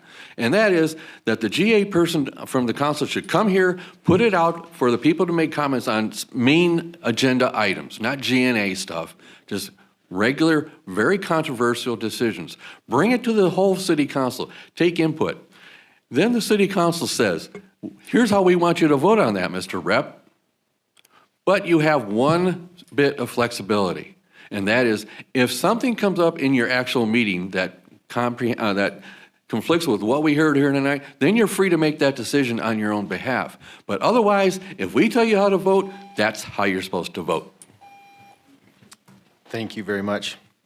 Next question. How would you improve transparency and dialogue in our community? And we're going to go ahead and start with Mr. Skip Gorman. Hot dog, I get to start. My edge among the candidates for city council is that I think I'm an effective communicator, mostly in writing. I don't think that fast on my feet, but I feel like Ridgecrest might need Chris in the Morning. Oh, blast. What was the name of that wonderful television series that took place in Sicily, Alaska? Somebody holler it out. Okay. But one of the characters was an individual sat in Mr. Minofield's radio studio storefront overlooking Main Street, and he leaned into his microphone and just did a stream of consciousness talking about the community of Sicily and some of the thoughts running through his head. And he articulated the soul of that particular community. We don't have an ongoing, an overriding or easily accessible narrative that ties a lot of this stuff together on an ongoing basis. There are discussion items that come up on the agenda for city council meetings, and indeed, when the, quote, discussion comes up, I'm always a bit disappointed that there's not usually much discussion. That's why I asked Rika, can all these microphones be on at the same time? She surprised me when she answered yes. I always thought just one microphone could be on at a time.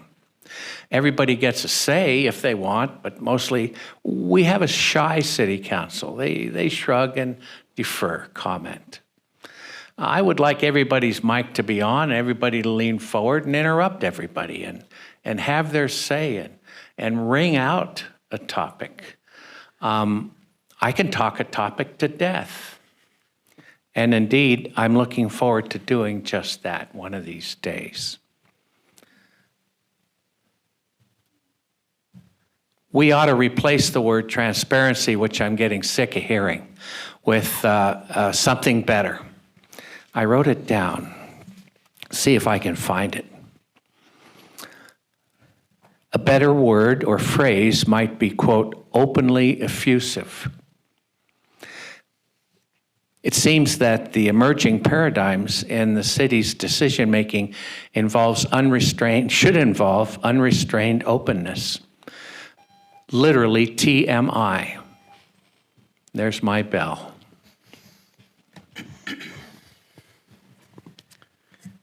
Okay, Mr. Miller, same question, please. Skip, first of all, I would love to be able to speak as eloquently as you. And that's my mission in life, to speak as eloquently as you, just so you know. How would I improve the transparency and dialogue in our community is we're doing a lot of it now with the social media. There in Ridgecrest, there is not any one place that people go to find information. With city council having the meetings in the park or at the local coffee shop, and I don't mean all of city council because that'd be a quorum. I mean one or two of them sitting there and talking to the public and making that known that they're going to be here from 9 to 2. I realize that most everybody on council does have another job, so that can be problematic. Maybe it can be in the evening, maybe it can be on a weekend. I am very active on Facebook and I hear strange things all the time. And Ron Strand will get an email from me saying, Ron, is this accurate? There is all kinds of weird rumors out there, and a lot of them are not accurate or they're misconstrued. So improving transparency is being more communicative. But what that means to me is having a plan, setting up 4 times a month, they're going to be where we would be someplace talking to the community or having coffee with a council person. And it's set up on a plan. So on Tuesday, number 2 city council person is on at Beansters. On Thursday, number 3 city council person is at one of the McDonald's, so that people can actively engage and people don't get confused and people don't say, and I think it's inevitable that we'll get oh, I didn't know about that. When we had the discussions about the casino, the room was full. Well, these are all backdoor conversations. No, they happened here in council. It was amazing having people say they didn't know anything about it. That was a previous council. Our current council is doing a decent job of communicating information. Perhaps having an email blast that you have to sign up for to get the information to the people. And I was talking to a city person the other day. I don't like reading pages and pages and pages of data. Give me bullet points. You can put the pages and pages below the bullet points. Give me the 10,000-foot view to give me an idea what's happening. If I need more data, I can go look deeper into it. But give me bullet points of what it's saying, how much it's going to cost, what's going on, and then have the more data down below it. Communication, communication, communication, and talking to more people. Thank you. Thank you. Mr. Ellis. Okay, so, I'm all about community outreach, okay?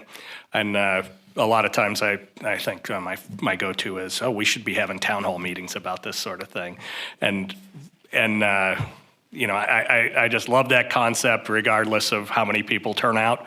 But again, it comes right back to how are we going to engage the public? Because as was said, a lot of times, we say transparency, but I don't think transparency is necessarily always the issue. I think it's the second part, it's the dialogue and how do we get people engaged.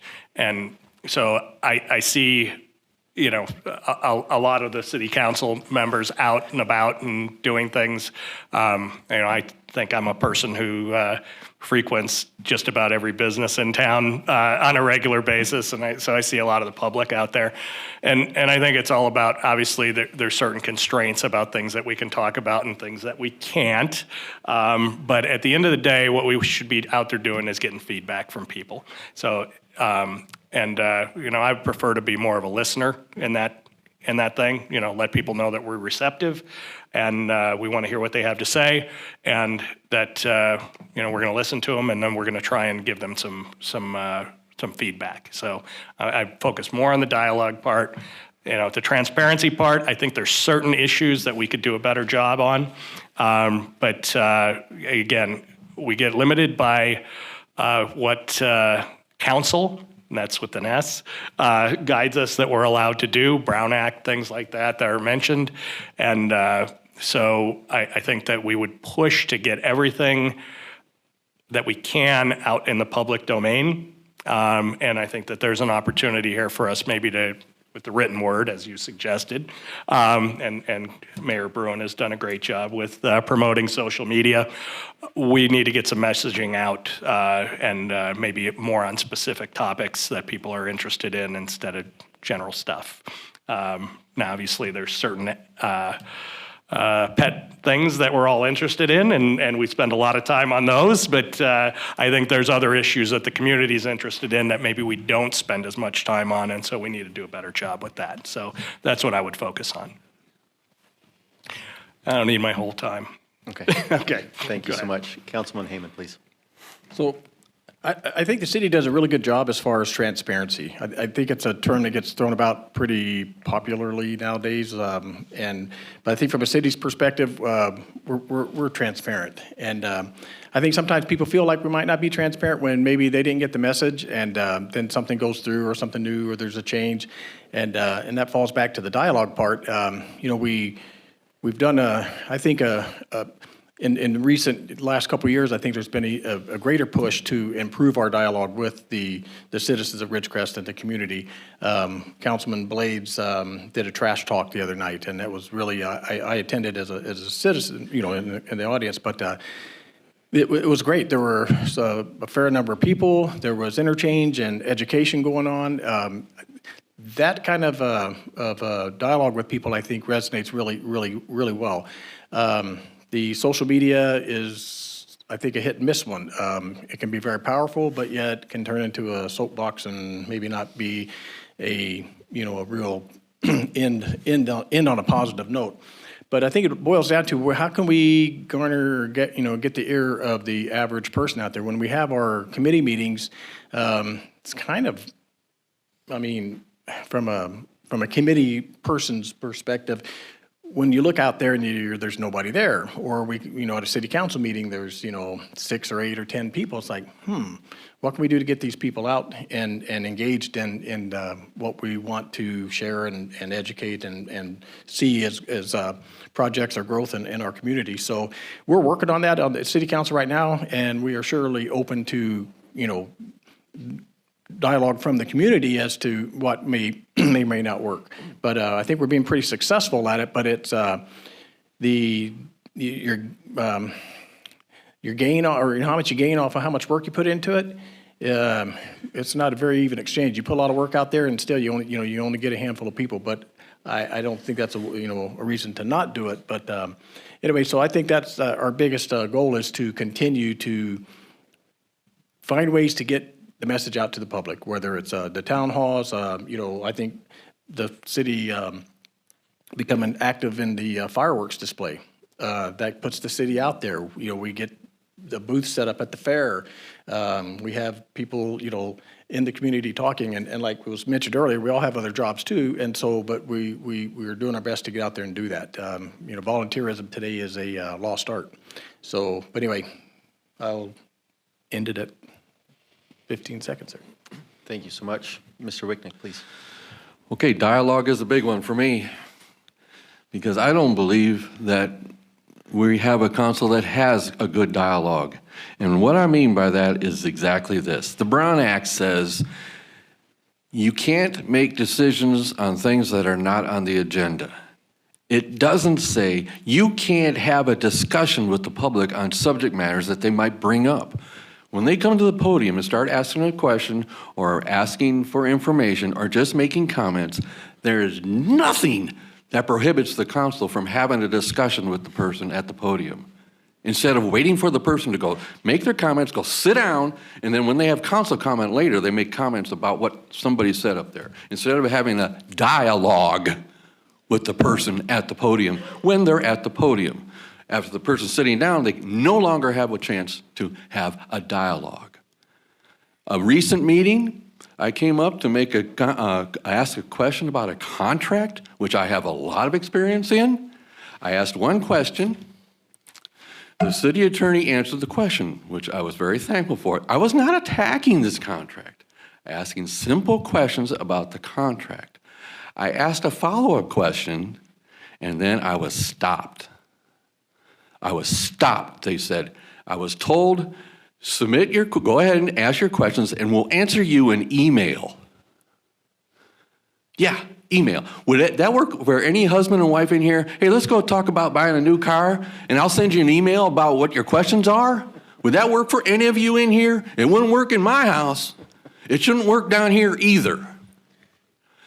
When I sat up here, I had people come to the podium that affected the way I made a decision on this council in the past. I thought I might decide, I'm going to make this vote, but somebody brought something up that said, I didn't think about that.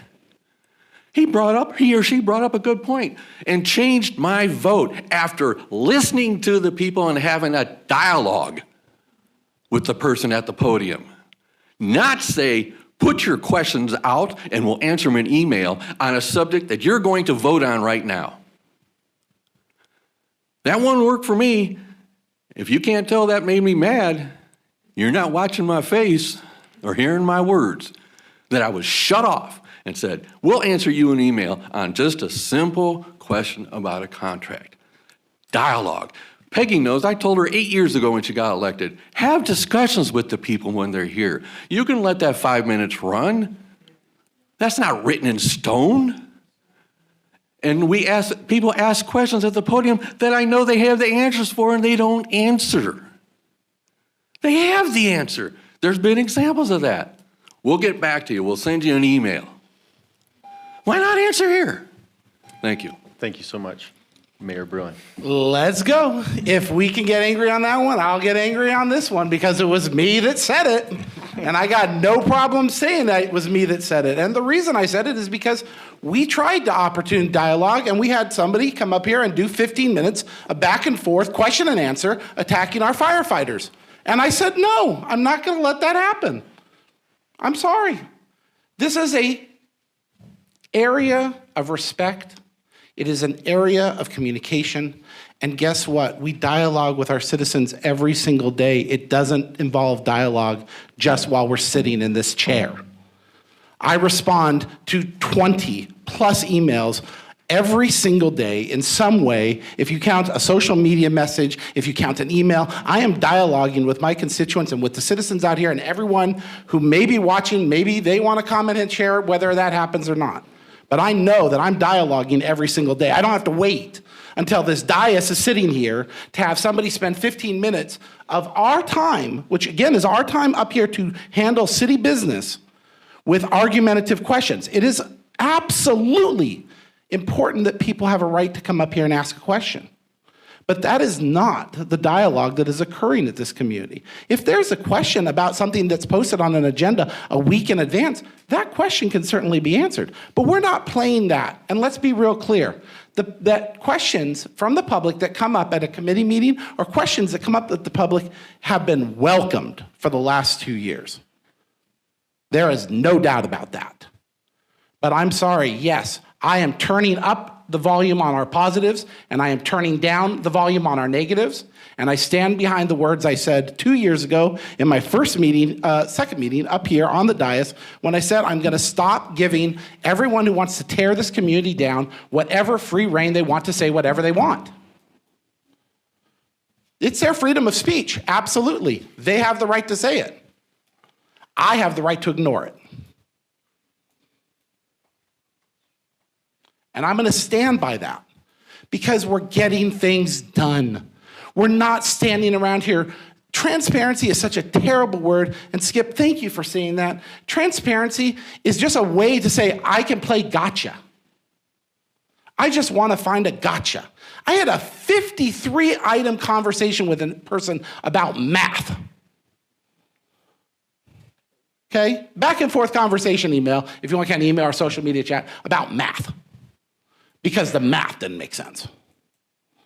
Okay? I dialogue every single day. Dialogue is not our problem. We sat here as a council in March of 2021. We had a meeting in Kerr-McGee. We all sat down together, and all 5 of us said, you know what we believe? We believe that communication is the key to improving the city, and we've done it.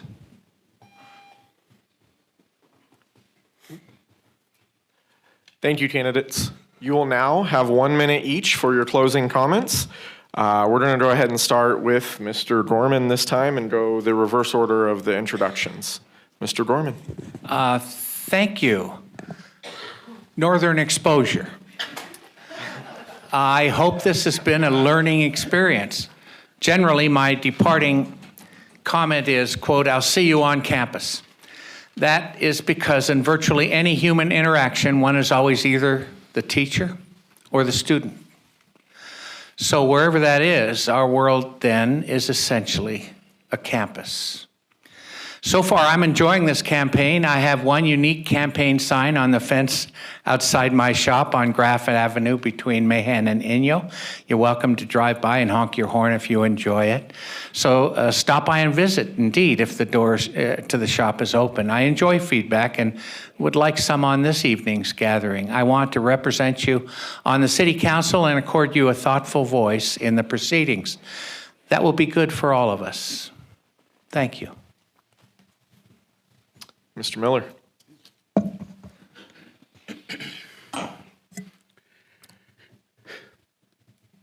You know, there's been a lot of talk tonight, and there's been, I guess I'm going to say this is, don't confuse passion with anger. There's been a lot of conversations tonight, and only one person said he was angry. Don't confuse passion with anger. You know, I'm not going to make empty campaign promises. I'm not a financial guru, like I said. I'm not a water resource expert. I'm a regular guy. I love to talk. I love to listen. Again, I'm going to be the guy who's going to be talking to you at Beansters and striking up a conversation.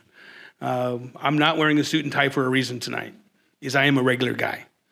You have questions, ask me. If you don't know the answer, if I don't know the answer, I'm going to find out the answer. This kind of goes over to Tom. Tom, you say you want to have an open discussion. I've asked you a number of times if you want to get together and talk, and I'm too busy.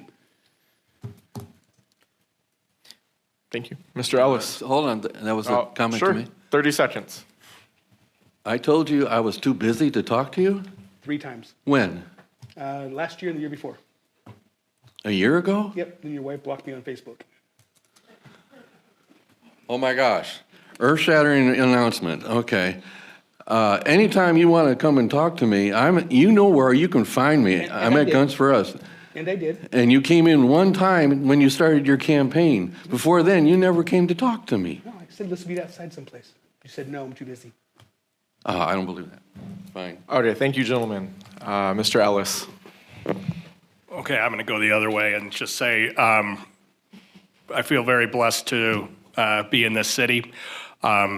City staff, city council are all passionate people that care about this community. And I have no doubt that every one of them does the best of their abilities to do what they think is right. I feel like I'm that kind of person as well. I think I bring some things to the table that maybe we haven't seen before. I run a very large business that has a similar budget to what the city does.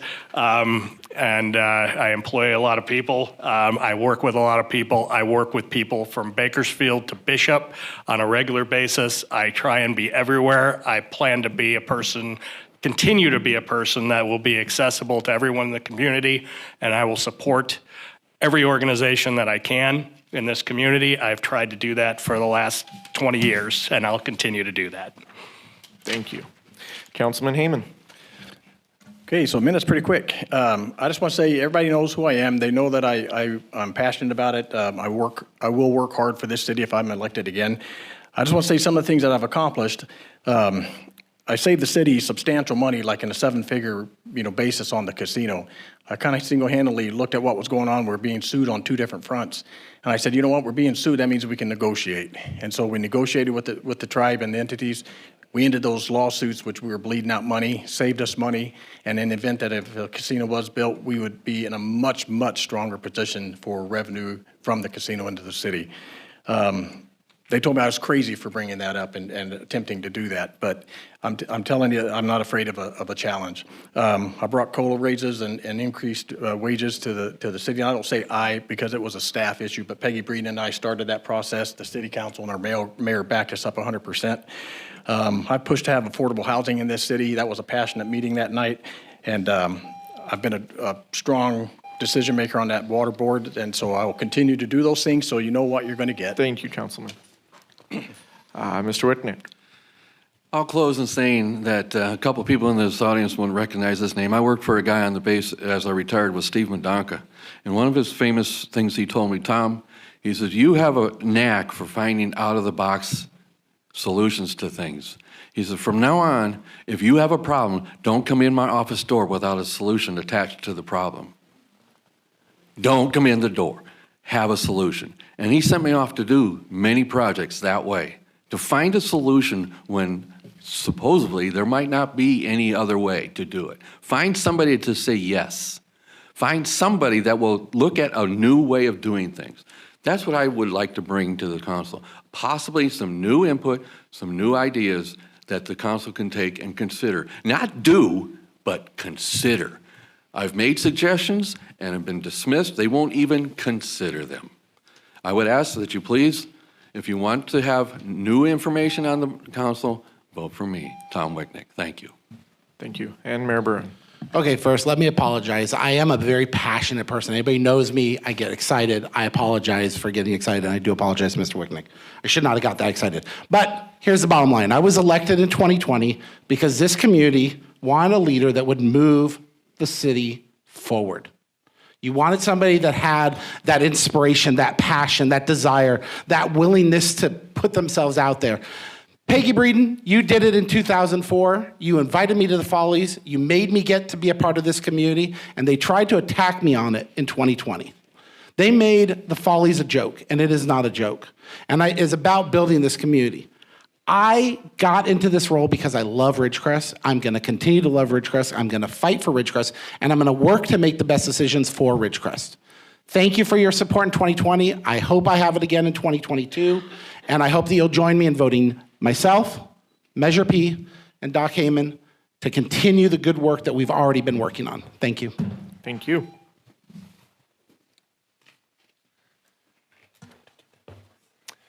Well, thank you very much, candidates.